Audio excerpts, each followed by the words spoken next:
folks, it's Mike Haley 7.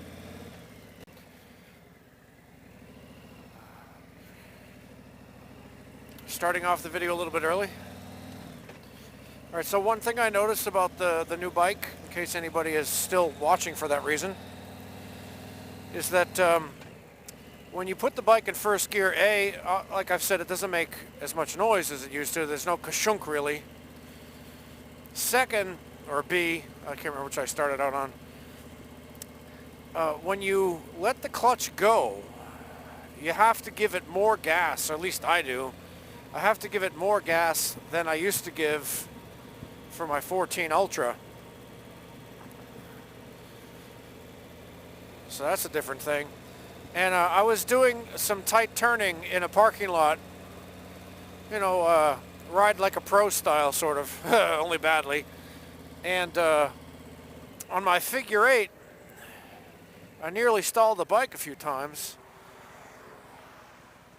which never happened on the 14.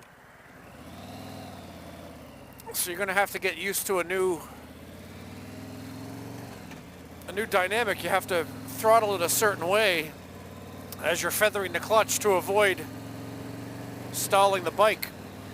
On my on one of my test rides of a 17, it was that gray and black one, I stalled it twice. I've never ever stalled on any of the twin cams before, ever. And I stalled that one twice on the first test ride. So there is a different dynamic, and I think it's because of the lower idle. Since it idles lower and it's got the anti-backlash, I think it's easier to stall the bike. Alright, you see this truck here? See how he's passing by? Alright, I'm going to make a left turn. And in North Carolina, as in many places, you have to wait until somebody goes by you before you can take a left. Let's say you're at an intersection like the end of my street where I try to take a left. If somebody coming down the road wants to take a left onto my street, as I'm waiting to take a left onto their street, I have to wait and let them go around me, go in front of me, pass right by the front of my vehicle, and they come around me. If I'm at a red light and I want to take a left, and there's no dedicated lane or light for left turns, I have to wait until everybody else goes by before I take a left. Or if I'm on a street like this and I have a left-hand turn that's not a light or a stop sign, if there are cars coming, and I'm sitting here already, I still have to wait for them before I can take that left. Which is very different from Massachusetts. I don't know if Massachusetts is special that way or what.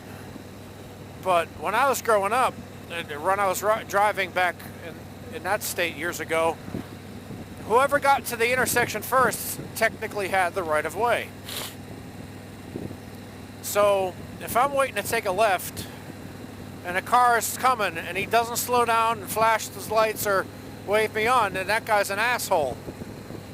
Or if I'm waiting to take a left and a car's coming down and he takes a left in front of me, that guy's an asshole. What he should do is stop or flash or wave so that I can go. Very, very different driving culture for that up there in Massachusetts compared to here.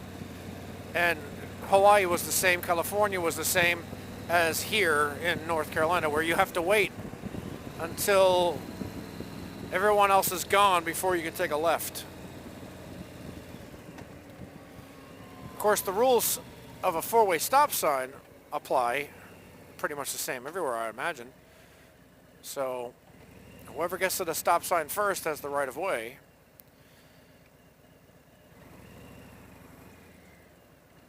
So now I have the right of way, so there you go.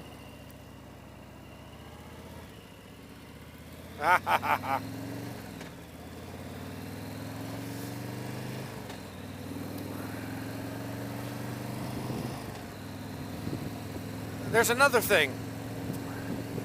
If you're driving on a four-lane road, let's say there's 2 lanes going this way, you stay out of the right lane, because very often that right lane will become a right turn only lane with very little warning. And then suddenly you're trying to get back over on the left because you don't want to take a right. So you stay in the left lane as much as you can because you never know when the lane is gonna die. Basically, the right lane dies. It goes into a subdivision or whatever. Somebody asked me once why I stay in the left lane all the time.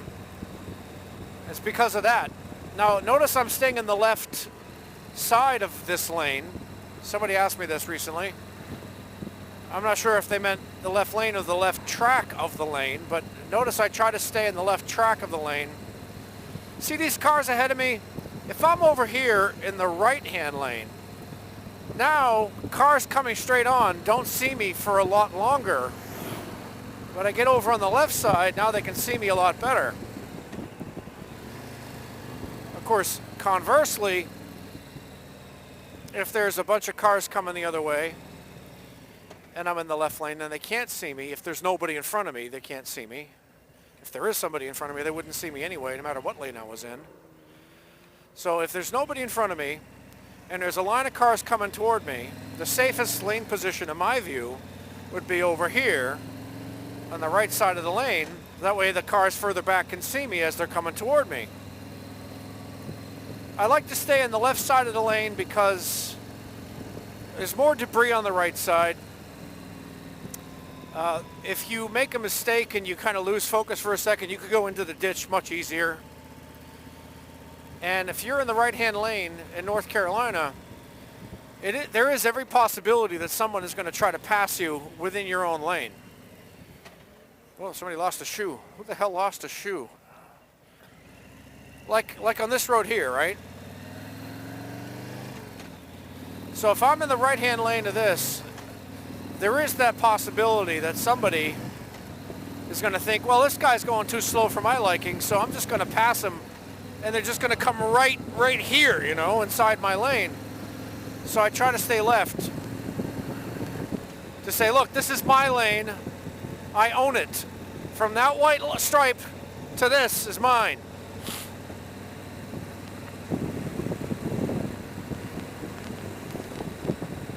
So those are the reasons I choose to stay in the left lane. Of course, if you're going to be cornering, you know, it goes outside, inside, outside is the correct way to do it.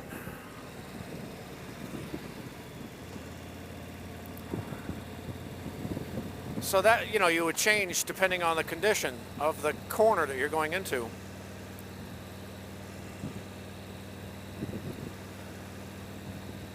So there you go, folks. North Carolina driving culture. Of course, that's not the complete driving culture, but you have an idea now. All right, it's my Kaylee 7. I'll talk to you later.